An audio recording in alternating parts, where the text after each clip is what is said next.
अस्सलाम welcome back once again to my YouTube channel Landmark Education guys. आज हम बहुत ही इंटरेस्टिंग टॉपिक पढ़ने वाले हैं, फाइल हैंडलिंग। इसमें आपको पढ़ के बहुत मज़ा आने वाला है, ठीक है। अगर आप ये सीख गए ना फाइल हैंडलिंग, तो यकीन मानिए आपको कोडिंग इंतहा ईजी हो जाएगी और आप प्रोजेक्ट बनाने के काबिल हो जाएंगे, ठीक है।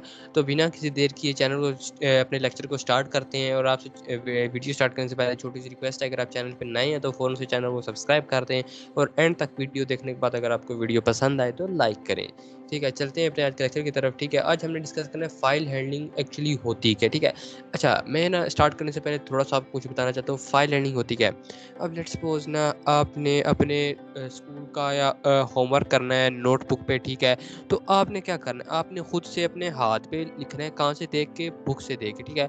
अब उन्होंने एक बुक बना के आपको दे दी हुई है, ठीक है। एक बुक उन्होंने बना के आपको दे दी हुई है, ठीक है। अब आपने क्या करना होता है रोजाना, जैसे आपको स्कूल का ट्यूटर या टीचर आपको होमवर्क देते हैं, आप थोड़ा थोड़ा करके देख के लिखते हैं, ठीक है। सेम लाइक यही होता है, आपने कोड बना देना होता है, ठीक है। आप जितनी बार उसको रन करते हो, जितनी बार चेंज करते हो ना, उतनी बार ये आपका डाटा सारा फाइल में स्टोर होता रहता है, डिफरेंट टाइम्स चेंजिंग करते करते, ठीक है। तो अब इसको हम थोड़ा सा डिटेल में डिस्कस करेंगे। परेशान नहीं होना कि ये भाई क्या कर रहा है, सब भाई साहब बताएगा, ठीक है। सब भाई तो बताएगा, लेकिन आपने भी करना है कि वीडियो को लाइक करना है और चैनल को सब्सक्राइब करना है, ठीक है। अच्छा, इसकी डेफिनेशन क्या होती है, file is a collection of information usually stored on a computer disk, ठीक है। अच्छा, ये क्या होता है, फाइल में क्या स्टोर हम करते हैं, आपने अगर कोई कंप्यूटर में फोल्डर बना लिया, तो आपने क्या करना है, कंप्यूटर के फोल्डर में क्या आप करते क्या हैं, उसमें कोई इन्फॉर्मेशन स्टोर करवाते हैं। लेट्स सपोज वर्ड की फाइल बना ली, तो आपने उसमें क्या करना होता है, उसमें भी कोई डाटा स्टोर करवाते हैं, ठीक है।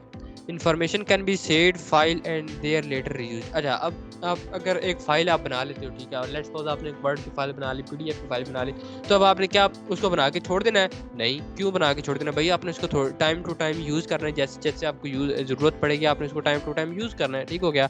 All file are assigned a name that is used for identification process by operating system and their। अच्छा, अब जिस तरह आपकी आइडेंटिफिकेशन के लिए आपको एक स्पेसिफिक नाम दिया कि आपके पेरेंट्स ने आपको एक नाम दिया है आपकी आइडेंटिफिकेशन के लिए कि भाई हमारा बच्चा जहाँ भी हो हम उसे पहचान सकें, हम उसको पुकारें, या अगर आपको कोई बुलाना चाहे तो आपको आपके नाम से आपको बुला सकें, ठीक है। अब इसी तरह क्या होता है, कंपाइलर भी क्या करता है, आपसे कहता है कि भाई इस फाइल को एक स्पेसिफिक नाम दे दो, ठीक है।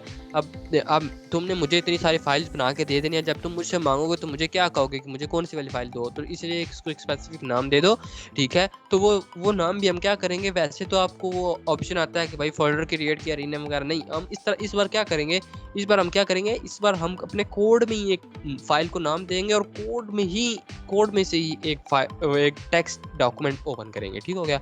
अच्छा, फाइल वर्सेस वेरिएबल, अच्छा इन दोनों में डिफरेंस क्या होता है। अच्छा, अब अगर आप, जब मैंने आपको कहा कि यार फाइल क्या करती है, डाटा कलेक्ट करती है, अपने अंदर इन्फॉर्मेशन स्टोर करवाती है, तो आपके दिमाग में ये भी तो आना चाहिए था यार। अच्छा भाई, जैसे कि आपने अपनी प्रीवियस वीडियो में बताया था कि वेरिएबल क्या करता है, अपने अंदर डाटा स्टोर करवाता है, ठीक है।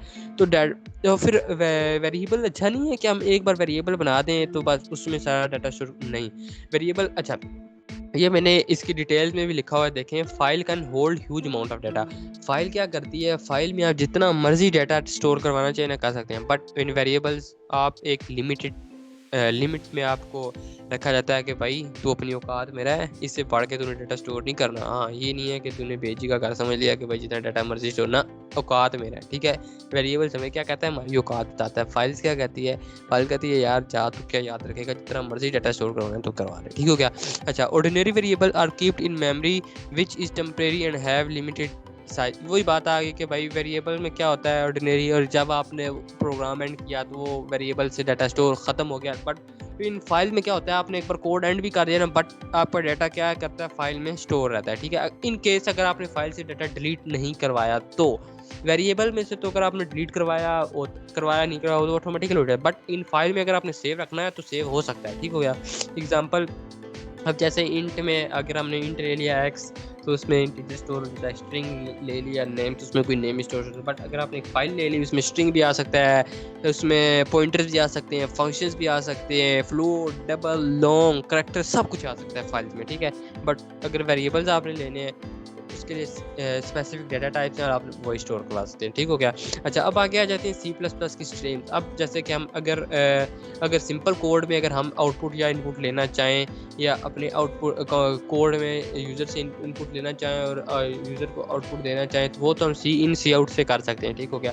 बट इन केस अगर हम चाह रहे हैं कि भाई हम फाइल में इनपुट लें, फ़ाइल से कुछ डाटा उठाएँ और फ़ाइल में कुछ डाटा, या तो हम फ़ाइल से कुछ डाटा उठाना चाह रहे हैं या फ़ाइल से कुछ डाटा रखना चाह रहे हैं, तो वो कैसे होता है? अब जैसे कि आपको पता है कि सी आउट होता है भाई, हम आउटपुट देने के लिए करते हैं और सी आउट इनपुट लेने के लिए करते हैं, ठीक है? तो a stream is a general name given a flow of data. जैसे कि अभी आपको मैंने बताया था कि सी इन, सी आउट क्या करता है? फ्लो ऑफ डाटा करता है। जैसे कि आप यहाँ पे आप देख सकते हैं कि भाई डिवाइस और फाइल है, ठीक है? डिवाइस और फाइल है। डिवाइस और फाइल वो का प्रोग्रामर से कनेक्ट होती है और प्रोग्रामर डिवाइस और फाइल से कैसे कनेक्ट होता है? बाय यूजिंग इनपुट और आउटपुट स्ट्रीम से, ठीक हो गया? अगर आपने ना क्या करना है, फाइल से कुछ डाटा मीन्स के इनपुट लेनी है या उससे कुछ उठाना है, हाँ, तो आपने क्या करना है, आई स्ट्रीम। अगर आपने उस फाइल में कुछ राइट करना है, ठीक है, आप चाह रहे हो कि भाई मैं उस फाइल में कुछ राइट करूं, तो आप क्या करोगे, आउटपुट। अगर आपने उस फाइल से कुछ डाटा इनपुट लेनी है तो आप, अच्छा ये बात आपने कंफ्यूज नहीं होना कि भाई हम आई स्ट्रीम इसलिए लेंगे कि भाई हम फाइल को कुछ इनपुट देना चाह रहे हैं, तो इनपुट देंगे जब तो आउट स्ट्रीम यूज होगी, मतलब कि आप आउटपुट दे रहे हो, फाइल इनपुट ले रही। जब आप input stream I stream use करोगे ना, तो आप फाइल आपको क्या देगी, आउटपुट, और आप उससे क्या ले रहे होगे, इनपुट, वो, ठीक है? तो इस चीज़ में कंफ्यूज होना है, ये हम भी जब सीख रहे थे तो हमें भी थोड़ा सा डिफरेंस क्रिएट करती थी, थोड़ी हर्डल्स आते थे, बट टाइमली जब आप प्रैक्टिस करते तो आपको इंशाल्लाह समझ आ जाएगी, ठीक है? अच्छा तो यार वीडियो पसंद आ रही है तो लाइक करो, ठीक है? अच्छा, अच्छा तो यार ये सी, उसी को हम आगे कंटिन्यू कर रहे हैं, ठीक है? अब लेट्स सपोज हम चाह रहे हैं कि भाई हमने एक ही कोड में इनपुट भी करवानी है फाइल में और आउटपुट भी देनी है। अच्छा, हम बार-बार I stream, F stream use, of stream use नहीं करना चाह रहे, ठीक है? तो आपने क्या करना है, इफ स्ट्रीम यूज़ होती है इनपुट फ्रॉम फाइल से। ये देखें क्या, इनपुट फ्रॉम फाइल। आपने अगर फाइल से कुछ लेनी है ना, फाइल से इनपुट, तो आप, और ऑफ स्ट्रीम किस लिए यूज़ होती है, आउटपुट टू द फाइल। आपने फाइल को कुछ आउटपुट देनी होती है तो। अच्छा, अब ये बात याद रख लें, लेट्स सपोज हमारे पास ये फाइल है ना, ठीक है? अगर आपने इस फाइल को कुछ इनपुट देनी है ना, इनपुट आपने देनी है, तो आपने आई स्ट्रीम यूज़ नहीं करना, आपने क्या यूज़ करना है, आउट स्ट्रीम, ठीक है? क्योंकि आप इसको कुछ दोगे तो ये आउटपुट में आपको शो करेगी। इनपुट में क्या होता है, इनपुट में ये आपको इनपुट देती है, ठीक है? इनपुट ये क्या करती है, इनपुट आपको देती है और आप क्या करते हो, आउटपुट लेते हो, ठीक है? एफ स्ट्रीम, मैं इसलिए कहूँगा आप इन दोनों की तरफ ना जाएँ, आई और एफ स्ट्रीम में, ठीक है? मुझे पता है गड़बड़ हो जाती है, तो आप सिंपल एफ स्ट्रीम में चले जाएँ, ठीक है? एफ स्ट्रीम में क्या होता है, इनपुट भी आप कर सकते हो और आउटपुट भी स्टोर कर सकते हो, ठीक है? और एक मेन इम्पोर्टेंट थिंग, आप अगर फाइल हैंडलिंग अपने कोड में स्टोर का कोड में यूज़ करना चाह रहे हैं, तो आपको एक चीज़ याद रखनी पड़ेगी कि आपने क्या करना है, हेडर फाइल इंक्लूड करनी है, हैश इंक्लूड, और ये जो आती है ना लाइब्रेरी, ठीक है? ये आपने मस्ट